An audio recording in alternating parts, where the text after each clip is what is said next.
So, hello, let's start physics, chapter number 9, light, reflection and refraction. Is it clear?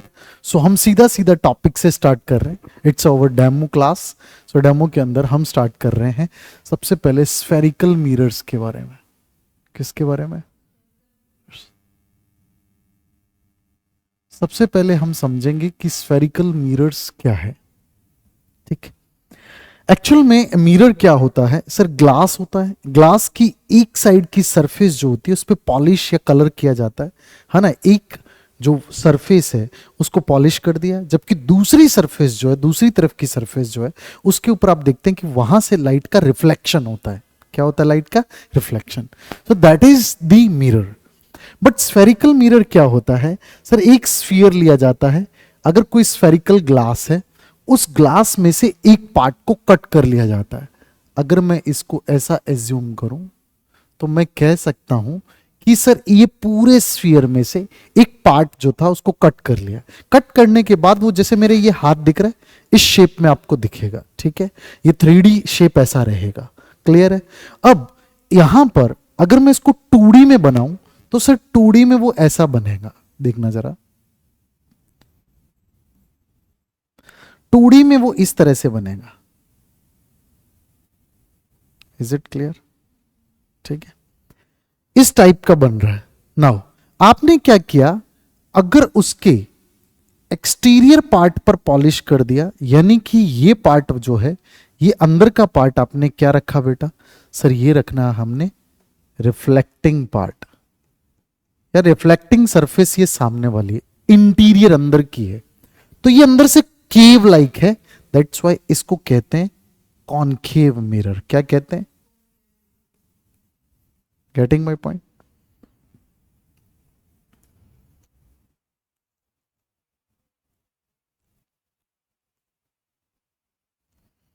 इसको कहते हैं concave mirror.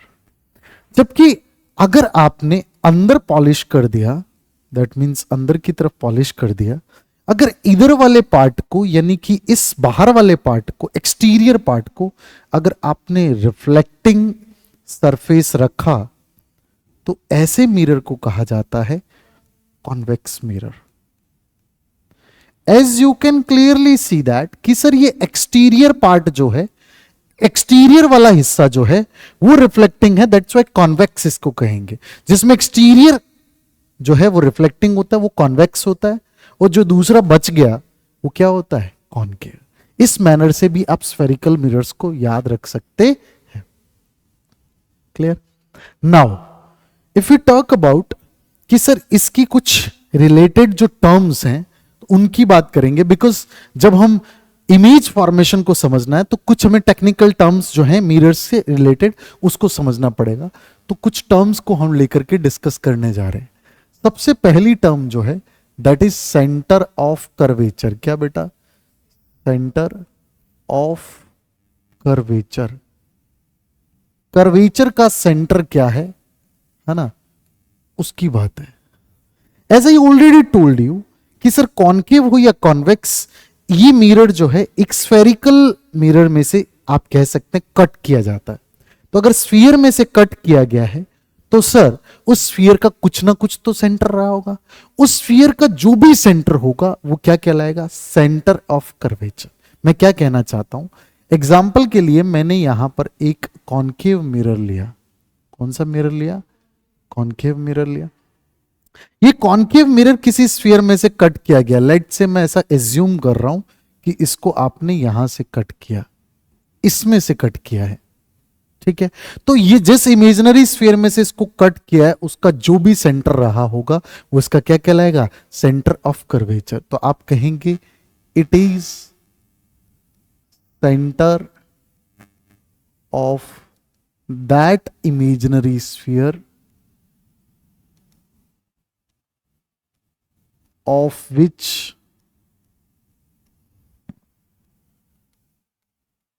it is a part. जिसका ये part है उसका सेंटर क्या कहलाएगा? Centre of curvature. Centre of curvature को आप सी से रिप्रेजेंट करते हैं. किससे रिप्रेजेंट करते हैं? सी से. Is it clear? चलो ये हो गया आपका centre of curvature. Now second thing that is radius of curvature. क्या बेटा? Radius of curvature. Sir radius of curvature जो होता है इसको कैपिटल आर से, सॉरी आर से रिप्रेजेंट करते हैं। कैपिटल आर ही कह देंगे। किससे रिप्रेजेंट करते हैं? कैपिटल आर से। ऑब्वियसली जिस स्फीयर में से इसको कट किया गया, जिस स्फेरिकल ग्लास में से इसको कट किया गया, उसका एक कोई ना कोई तो रेडियस होगा। उसका जो भी रेडियस होगा वही रेडियस इस आपके कर्वेचर का या आपके मिरर का क्या होगा? रेडियस होगा। क्या होगा? रेडियस। तो आप कह सकते हैं इट इज रेडियस। ये क्या है बेटा? Radius of that imaginary sphere of which it is a part। जिसका ये हिस्सा है ना, उस इमेजिनरी स्फीयर का जो सेंटर होगा उसी को क्या कहेंगे? उसका जो रेडियस होगा वही क्या कहलाएगा? Radius of curvature. और रेडियस ऑफ कर्वेचर को किससे लिखते हैं? आर से। Is it clear? कोई दिक्कत नहीं। Now we are moving to the next important point that is the pole. किसके बारे में समझने वाले हैं बेटा? पोल क्या होता है? जो भी आपका मिरर है, कॉन्वेक्स है कॉनकेव है, लेट से कॉनकेव है, तो कॉनकेव के अंदर की तरफ का रिफ्लेक्टिंग पार्ट होता है। ये पूरी रिफ्लेक्टिंग सरफेस है। इस रिफ्लेक्टिंग सरफेस का जो मिड पॉइंट होता है उसे कहते हैं हम पोल। सो आप कह सकते हैं it is the mid point of reflecting surface of mirror. Mirror की रिफ्लेक्टिंग सरफेस का मिड पॉइंट होता है क्या? पोल। देखो पोल को रिप्रेजेंट किया जाता है बेटा पी से। किससे रिप्रेजेंट करते हैं? 2D के अंदर अगर आप कॉनकेव लेकर के बैठे हैं तो आपको पता है कि सर कॉनकेव की शेप कुछ ऐसी होगी, उसका कुछ तो भी सेंटर ऑफ कर्वेचर होगा, कुछ तो भी यहां पोल पी होगा। इसी तरह से अगर कॉन्वेक्स है तो कॉन्वेक्स की शेप ऐसी होती है ना बेटा, और इसका कुछ तो भी सेंटर ऑफ कर्वेचर है और इसका कुछ तो भी यहां पर ये। क्लियर है बात? तो इस पोल को, इस पॉइंट को कहेंगे पोल, इधर इस पॉइंट को कहेंगे पोल। मतलब आपकी रिफ्लेक्टिंग सरफेस का मिड पॉइंट जो है वो क्या कहलाता है? Pole. Is it clear? Now fourth point that is very important, that is principal axis. क्या बेटा? Principal axis. क्या होता है प्रिंसिपल एक्सिस? सर एक इमेजिनरी लाइन जो centre of curvature and pole दोनों से पास हो जाए उसको हम क्या कहते हैं? Principal axis. क्या कहते हैं? Principal axis. तो आप कह सकते हैं इट इज इमेजिनरी लाइन। क्या बेटा? Imaginary line that passes through center of curvature and pole। है ना? एक ऐसी इमेजिनरी लाइन जो centre of curvature and pole दोनों से पास हो जाए उसको क्या कहते हैं हम?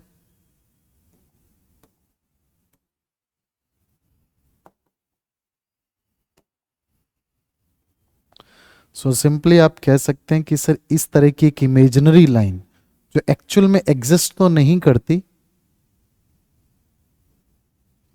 जो एक्चुअल में एग्जिस्ट तो नहीं करती, but it is a imaginary line जो सेंटर ऑफ कर्वेचर एंड पोल। इसको 3D में सोचिए, ऐसा रहेगा, यहां एक पोल रहेगा, यहां पोल रहेगा, यहां सेंटर ऑफ कर्वेचर, इससे पास होने वाली ऐसी एक लाइन होगी। तो एग्जैक्टली तो वहां लाइन है ही नहीं है, बस आप समझिए कि आप इमेजिन कर रहे हैं कि वहां एक लाइन है। ठीक है? That is called principal axis. अगर आप इस केस में भी देखना चाहें तो इस केस में आपको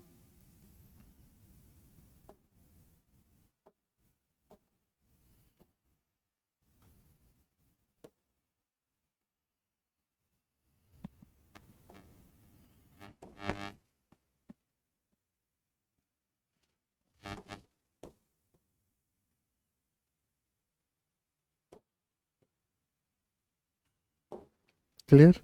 सो ये है आपकी प्रिंसिपल एक्सिस। ठीक है, now we are moving to very important point and that is called focus. क्या पढ़ने जा रहे हैं हम? फोकस।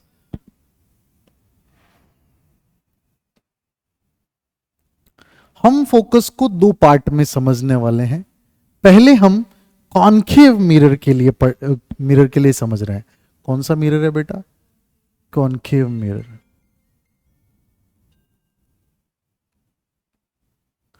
क्या है कॉन्केव मिरर? कॉन्केव मिरर समझो क्या है। As I already discuss with you कि सर ये कोई कॉन्केव मिरर है, ऐसा कुछ तो भी प्रिंसिपल एक्सिस रहेगा, ये पोल रहेगा, यहां पर कहीं पर सेंटर ऑफ कर्वेचर रहेगा। Agree or not?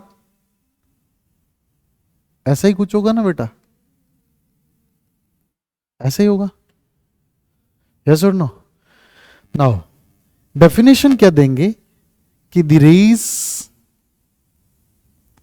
Coming parallel to, actual में होगा, आपको मैं पहले एक्सप्लेन कर देता हूं कि जो rays parallel to principal axis आ रही हैं, क्या आ रही हैं बेटा? पैरेलल टू प्रिंसिपल एक्सिस आ रही हैं। चूंकि यहां पर आने के बाद उसका रिफ्लेक्शन होना है, तो रिफ्लेक्शन के लिए लॉ ऑफ रिफ्लेक्शन फॉलो होगा, angle of incident is equals to angle of reflection. तो उसके लिए जिस पॉइंट पर टकराई वहां पर हम एक नॉर्मल बनाना पड़ेगा। तो स्फेरिकल मिरर के किसी भी पॉइंट पर नॉर्मल बनाना हो तो normal will pass through the centre. Normal कहां से पास होगा? सेंटर से। तो आप देखेंगे कि जितना एंगल यहां बना उतना ही एंगल बनाते हुए ये रे जो है ये रिफ्लेक्ट होकर के यहां से एक पॉइंट से पास होगी। But the interesting fact is कि सर अगर कोई दूसरी रे भी आ रही है, लाइट से ये कोई रे आ रही है, ठीक है, और ये रे भी अगर पहले वाली के पैरेलल है या प्रिंसिपल के पैरेलल है, यहां पर अगर नॉर्मल बनाएं तो सर यहां पर भी नॉर्मल बनेगा ऐसा। ठीक है, तो आप देखेंगे कि सर यहां से ये रे जो है जितना एंगल उसके साथ बनाया उतना ही एंगल बनाते हुए पास करेगी, जितना ये है उतना ही ये। तो दैट्स वाई वो दोनों एक कॉमन पॉइंट से पास कर जाएगी।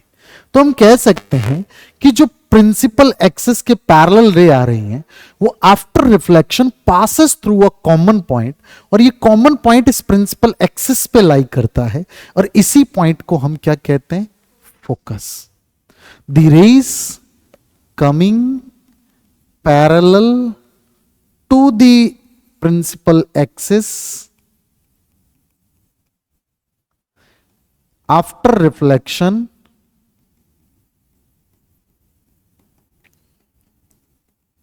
passes through a common point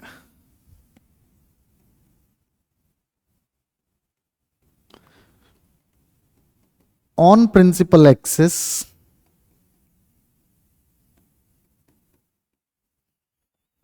this point is known as, इसको क्या कहते हैं बेटो? फोकस। क्या कहते हैं? फोकस। कोई डाउट? अब देखो आने वाली जो रेज थी वो एक पॉइंट की तरफ कन्वर्ज हो रही हैं, तो इसीलिए इसको कन्वर्जिंग मिरर भी कहते हैं। क्या कहते हैं?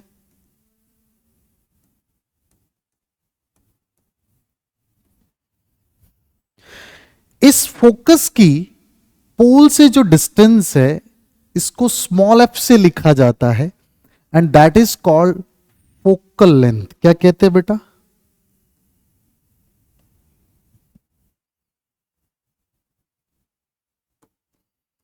इसको फोकल लेंथ कहते हैं।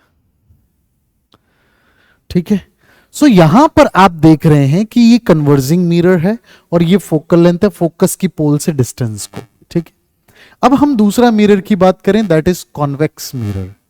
कौन सा मिरर है बेटा?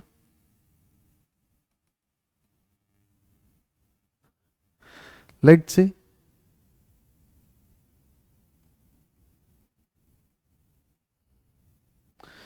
ये आपका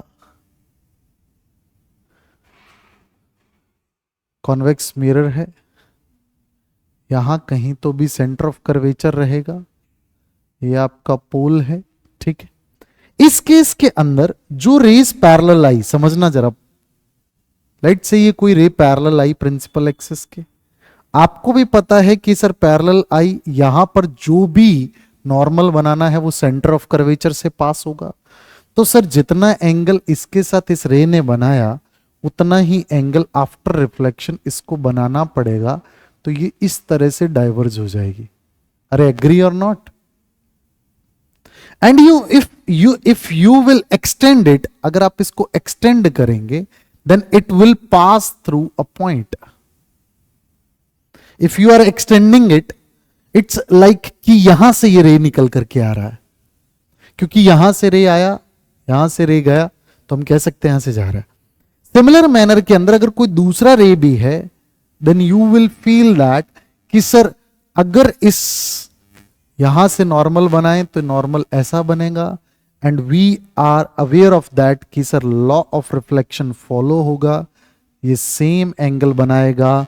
और अगर मैं इसको पीछे की तरफ एक्सटेंड करूंगा तो ऐसा लगेगा कि ये भी इसी कॉमन पॉइंट से इमर्ज होके आ रहा है। ठीक है, तो फर्स्ट ऑफ ऑल आने वाली रेज देखो फैल गई, तो इसको बोलते हैं डाइवर्जिंग मिरर। क्या बोलते हैं? क्योंकि ये रेस को डाइवर्ज कर दे रहा है, कन्वर्ज नहीं कर रहा। दूसरा पॉइंट यहां पर समझिए कि सर यहां पर लग रहा है कि एक कॉमन पॉइंट से ये इमर्ज हो रही है, और इसी कॉमन पॉइंट को क्या बोलते हैं? फोकस। तो आप बोल देंगे the raise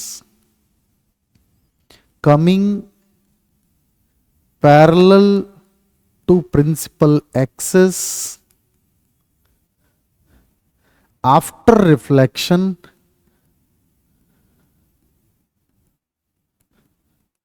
diverge in such a way that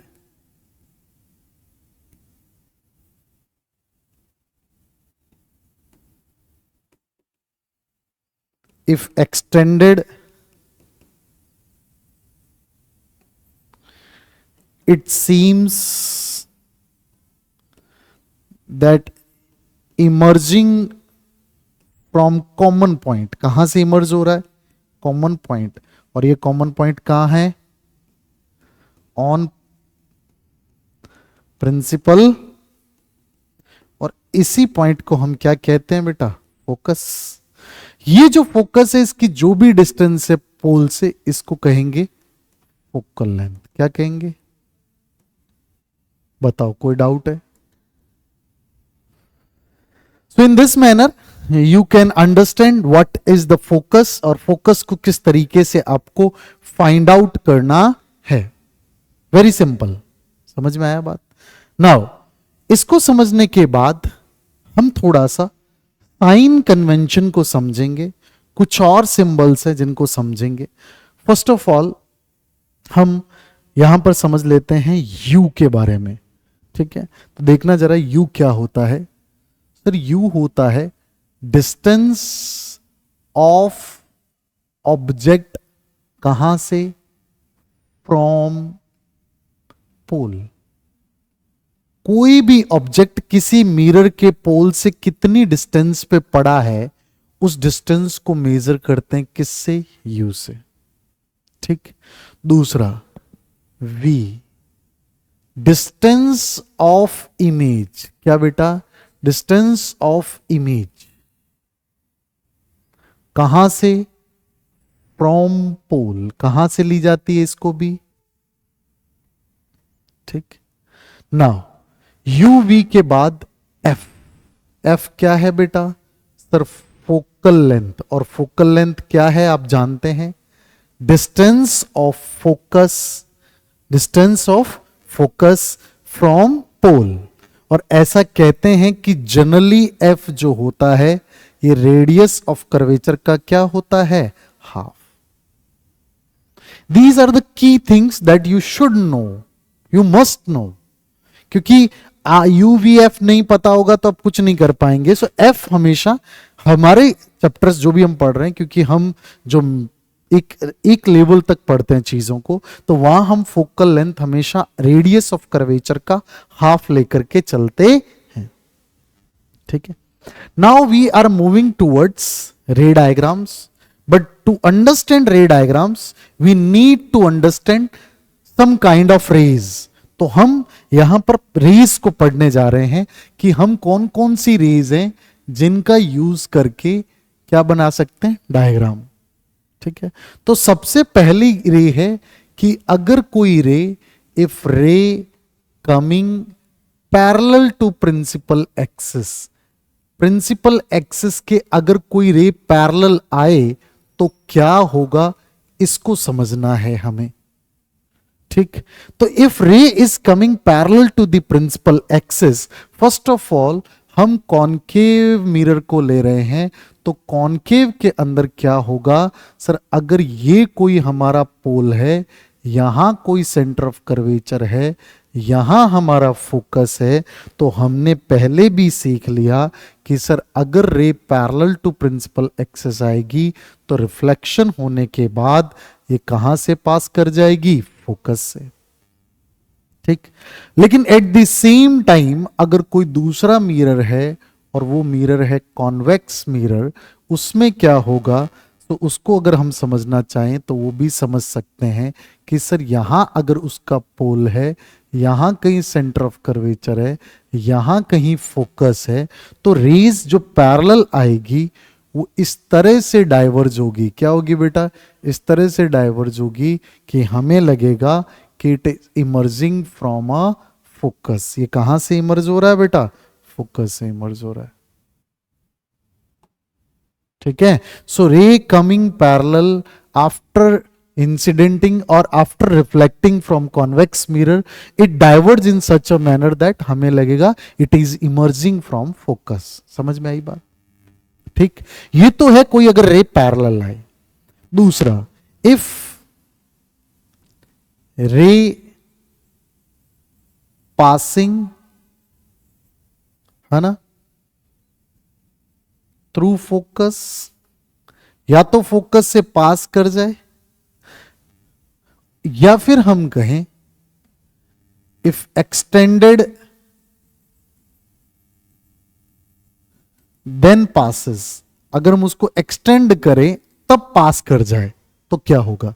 मैं क्या कहना चाहता हूं, मान लीजिए कि ये आपके पास में कोई मिरर है, और ये आपका कौन सा मिरर है बेटा आपके पास, सर कॉनकेव। क्या है, यहां सेंटर ऑफ कर्वेचर होगा, यहां फोकस। मान लीजिए कि रे कोई फोकस से पास होकर के आ रही है, किससे पास होकर के आ रही है, फोकस से।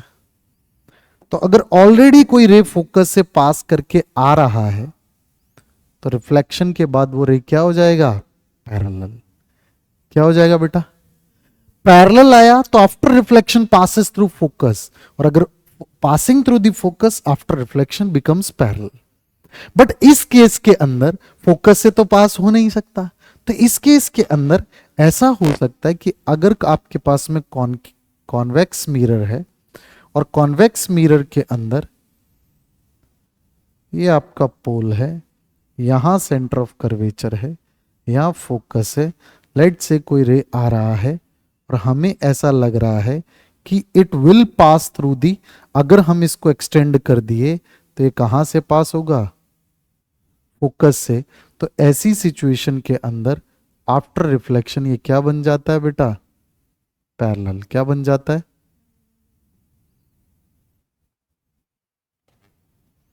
पैरेलल था, फोकस से पास, फोकस से पास कर गया, पैरेलल।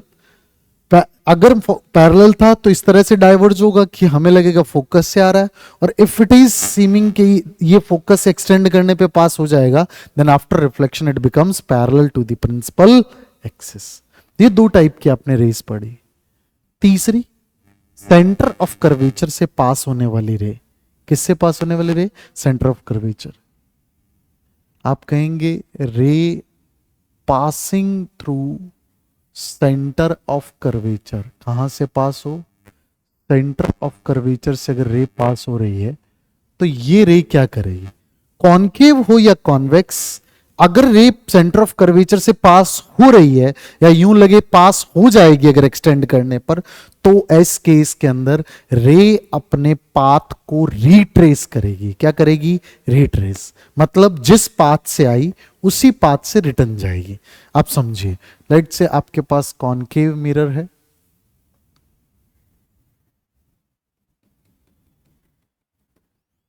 ये कॉनकेव मिरर है आपका, ये पोल है, यहां आपका सेंटर ऑफ कर्वेचर है, यहां फोकस है। लेट से कोई रे है, ये सेंटर ऑफ कर्वेचर से पास होता हुआ आया, अगर ये पास होता हुआ आया तो ऐसे ही वापस चला जाएगा। सिमिलरली अगर ये भी बात करें ना, ये प्रिंसिपल एक्सेस, इसके अलोंग भी अगर कोई रे आ रहा है ना बेटा, तो वो भी जिस पाथ से आया उसी पाथ से जाएगा। तुम देख लो बोले,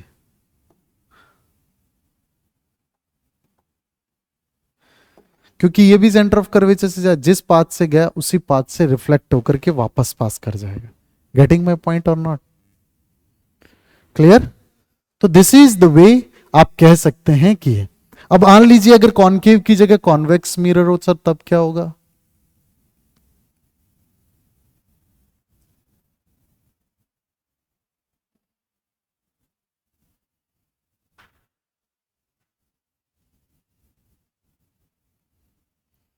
लाइट से आपको फील हुआ कि कोई रे है वो सेंटर ऑफ कर्वेचर से पास हो रहा है, अगर एक्सटेंड किया तब, है ना? तो आप कहेंगे सर ये जिस पाथ से आया उसी पाथ से क्या हो जाएगा? रिटर्न। वैसे अगर हम इसको भी देखें तो यहां पर भी तो सेम ही होगा, ऐसे आया तो इसी से वापस चला जाएगा, क्योंकि ये रे भी तो अल्टीमेटली सेंटर ऑफ कर्वेचर से पास हो रही है। Getting my point? Last type की रे कि अगर वो पोल पे इंसिडेंट हो तो सेम एंगल के साथ रिफ्लेक्ट करेगी। रे इंसिडेंट ऑन पोल, तो वो जितना एंगल प्रिंसिपल एक्सेस के साथ पहले बनाया उतना ही बाद में बनाएगी। मतलब क्या? मतलब ये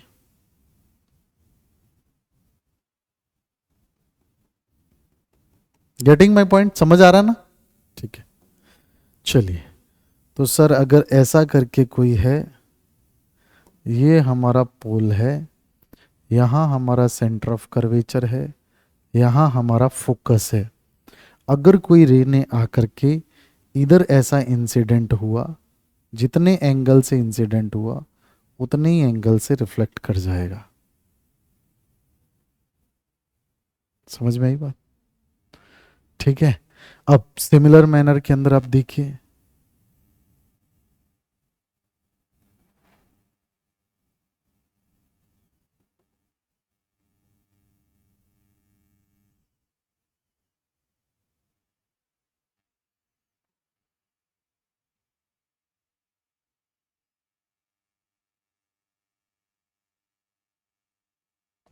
ठीक है, अगर यहां पर कोई रे इंसिडेंट होता है,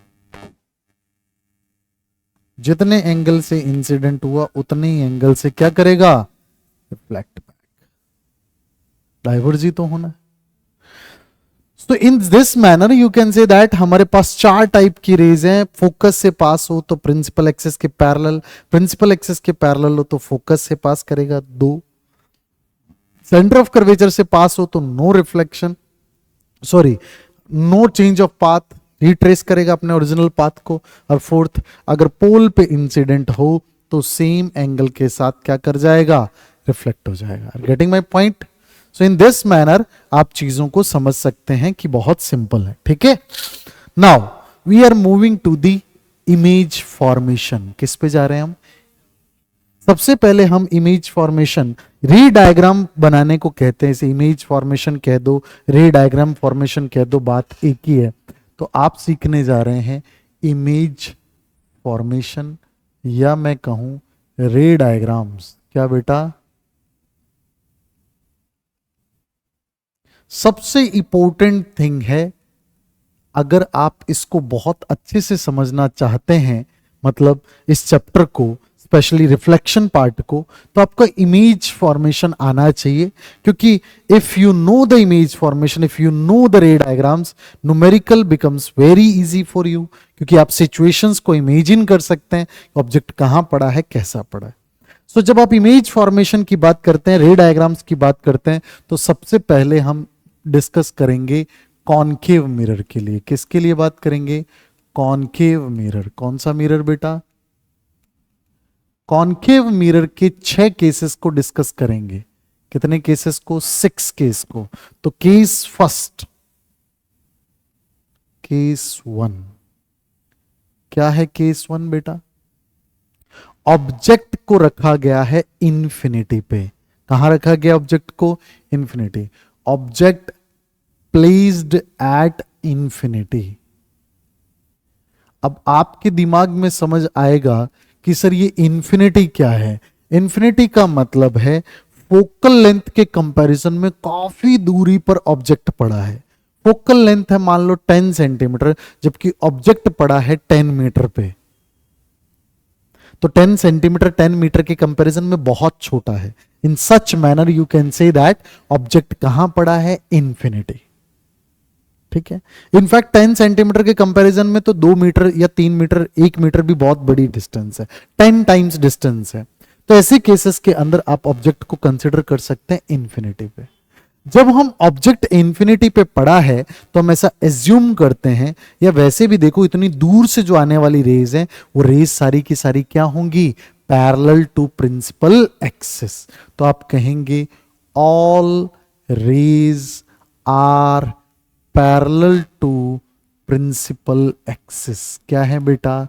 all rays are parallel to principal, most of the rays, all तो नहीं कह सकते, मोस्ट कह दो ज्यादा अच्छा रहेगा। Most of the rays are parallel to principal axis. तो अगर मैं रे डायग्राम बनाऊं तो मैं ये कह सकता हूं कि सर मेरा ये पोल है,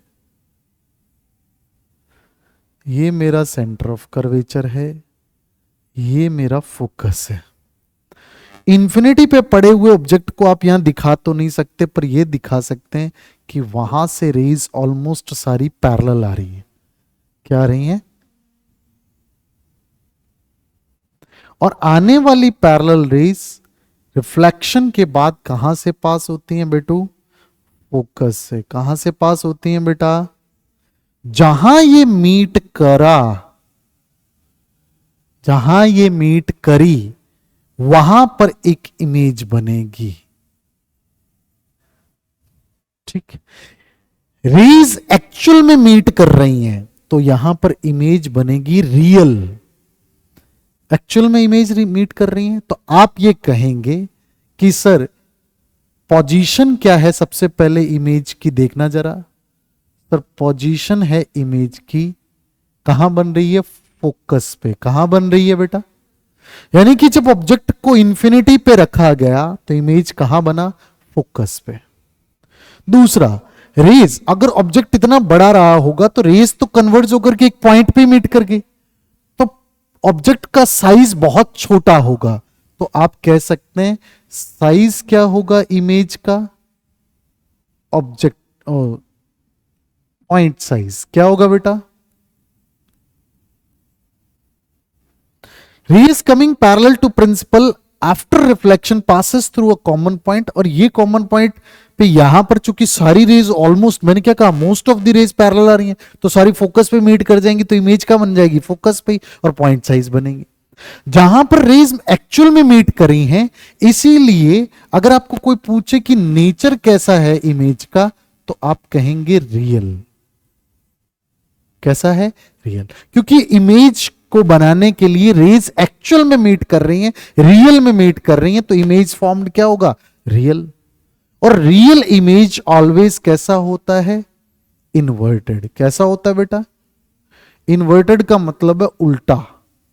कैसा? उल्टा। ठीक है। आपको यह बात पता होगी, छोटी क्लास में पढ़ा होगा आपने कि सर हमारी रेटिना पर इमेज रियल बनती है और इन्वर्टेड बनती है। कैसी बनती है? इन्वर्टेड। तो हम जो भी ऑब्जेक्ट को देखते हैं, इमेज हमेशा रियल और इन्वर्टेड बनती है, but thanks to our brain, कि वो ब्रेन उस इमेज को सीधा कर लेता है। Yes or no? समझ आ रही है ना बातें? तो इन दिस मैनर आप कह सकते हैं कि पोजीशन है फोकस पे, किसकी? इमेज की पोजीशन है। ये सब कुछ किसके बारे में डिस्कशन हो रहा है बेटा? Image. Image position is at focus, size, point size, nature is real and inverted when the object was placed at infinity। कहां है? infinity। समझ में आई बात? यहीं पर हम दूसरा केस डिस्कस करने जा रहे हैं, और केस 2 क्या कहता है कि when object place, जब ऑब्जेक्ट को कहां रखा गया है?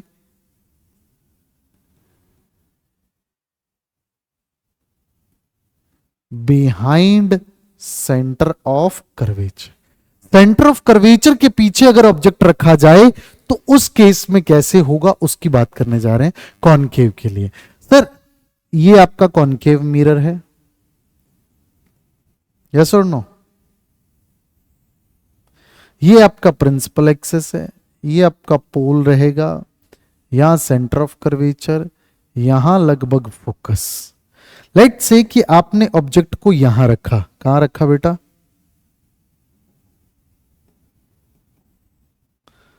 आपने ऑब्जेक्ट को यहां रख दिया। ऑब्जेक्ट का नाम रखा हमने ए बी, ठीक है? तो देखो, हमने 4 टाइप की रेज पढ़ी थी, हम उन चारों का यूज करेंगे। जो रे पैरेलल आई सर 100% फोकस से पास करेगी। एग्री कर रहे हो? Parallel passes through focus। दूसरा, अगर कोई रे फोकस से पास करी तो पैरेलल हो जाएगी। तो मैं बना रहा हूं रे कि सर रे पासिंग थ्रू दी फोकस, और आपको पता है after incidenting on focus it becomes parallel to principal axis. Yes or no? तो ये रेज मीट कहां से करी? सर यहां पर टॉप से ही तो निकली थी। ये टॉप यहां पे मीट कर गई। आपको नहीं लगता कि इस ए की इमेज तो यहां बन जाएगी और ये हो जाएगी ए डैश? इसी तरीके से सभी पॉइंट्स की इमेज बनती चली जाएगी।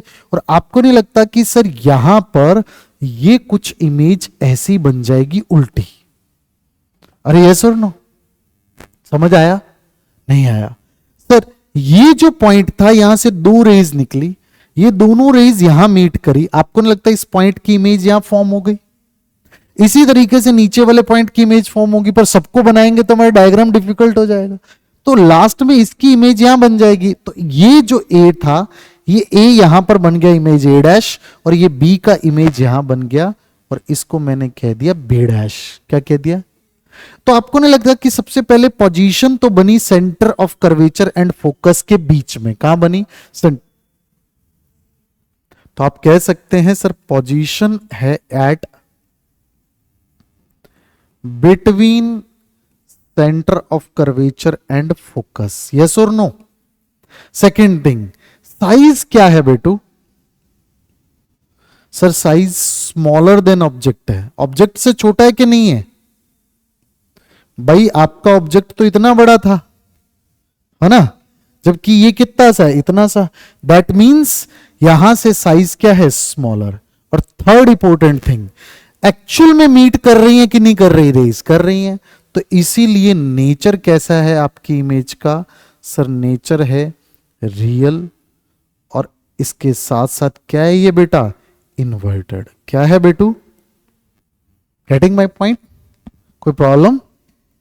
चलिए, very good. So this is the 2 cases जो हमने डिस्कस किए। As you can see that कि सर इंफिनिटी पे पड़ा था फोकस पे, जैसे ही ऑब्जेक्ट आगे आया इमेज थोड़ी इधर शिफ्ट हो गई। साइज पहले पॉइंट था, फिर बड़ा हो गया। अब हम ऑब्जेक्ट को प्लेस कर रहे हैं सेंटर ऑफ कर्वेचर पे। कहां प्लेस कर रहे हैं? सेंटर ऑफ कर्वेचर पे। सो हम कहेंगे केस 3,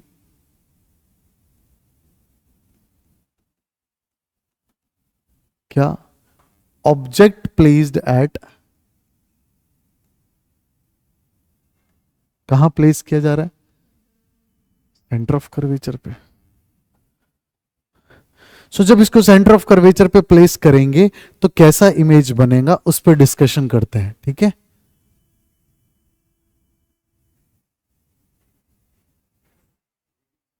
वेरी गुड।